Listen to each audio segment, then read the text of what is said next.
Assalamualaikum warahmatullahi wabarakatuh. Kami dari 12 IP1. Saya Muslan Taufik sebagai moderator. Di samping saya ada Ibnu Rizkiawan sebagai pemateri 1, Muhammad Wahyu Hidayat sebagai pemateri 2, Ayu Indah Pratiwi sebagai pemateri 3, dan Rizka Andriani sebagai pemateri 4. Saya persilakan kepada Ibnu Rizkiawan. Oke, di sini saya akan menjelaskan efek tindal, larutan sama koloid dan suspensinya. Efek tindal merupakan gejala pengambutan berkas sinar atau cahaya oleh partikel-partikel koloid. Sedangkan larutan merupakan sistem homogen yang terdiri atas zat terlarut dan zat pelarut sehingga partikel antara kedua yang tidak dapat dibedakan. Koloid yang kedua yaitu koloid. Koloid merupakan suatu bentuk campuran yang terdiri atas dua atau lebih zat yang bersifat heterogen namun memiliki ukuran partikel terdispersi yang cukup besar. Yang ketiga yaitu suspensi. Suspensi merupakan campuran fluida yang mengandung partikel padat. Saya kembalikan kepada moderator. Selanjutnya kepada pemateri kedua, Muhammad Wahyu Hidayat. Alat dan bahan yang kami gunakan, yang pertama 3 buah sendok, 3 buah gelas, 3 buah piring, lalu garam, tepung terigu, susu bubuk, dan air. Dan alatnya salah satu lagi senter. Kami menggunakan senter HP. Pertama, masukkan tepung terigu ke gelas 1.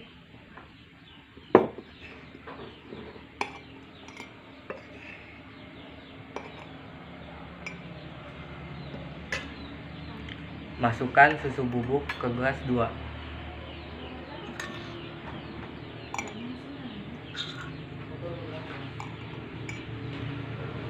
Dan masukkan garam ke gelas 3.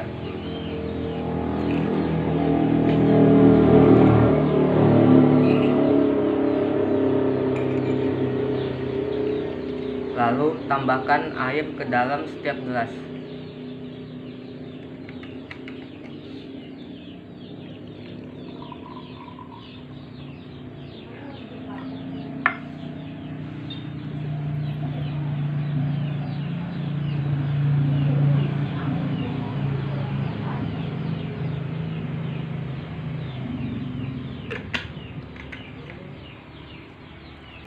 Lalu aduk hingga rata.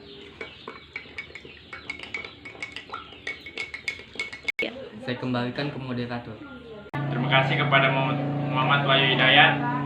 Selanjutnya saya persilakan Ayu Indah Pratiwi sebagai pemateri 3. Oke, di sini saya akan menjelaskan tentang 3 campuran yang dicampur oleh Muhammad Wahyu Hidayat. Oke, pada campuran garam dan air saat disenter,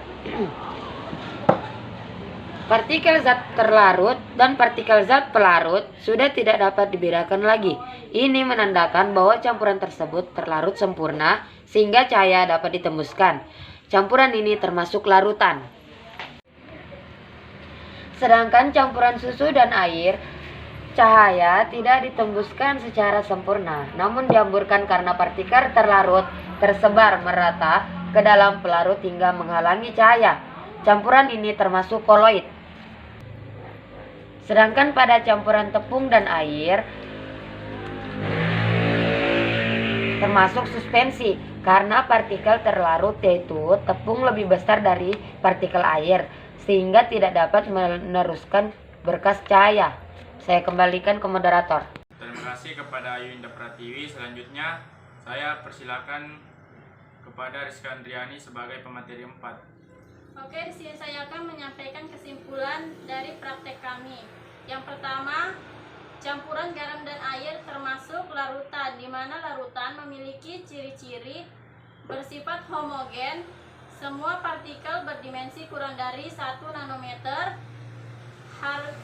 hanya terdiri atas satu fase, bersifat stabil, dan tidak dapat disaring. Adapun contoh lainnya yaitu larutan gula, larutan cuka, dan larutan sirup. Kesimpulan kedua yaitu larutan susu dan air, termasuk koloid. Ada ciri koloid yaitu secara mikroskopis bersifat homogen, terdiri atas dua fase, sifat pada umumnya stabil, tidak dapat disaring kecuali dengan penyaring ultra. Adapun contoh lain koloid yaitu sabun, santan, selai, mentega, dan mayones. Kesimpulan ketiga yaitu campuran tepung dan air, termasuk suspensi. Adapun ciri-ciri suspensi yaitu bersifat heterogen, salah satu atau semua dimensi partikelnya lebih dari 100 nanometer, terdiri atas dua fase, bersifat tidak stabil, dan dapat disaring. Contoh lainnya kopi, air dengan minyak, dan air dengan lumpur. Sekian dari saya kembalikan ke moderator. Terima kasih kepada Rizka Andriani. Sekian dari kelompok kami. Wassalamualaikum warahmatullahi wabarakatuh.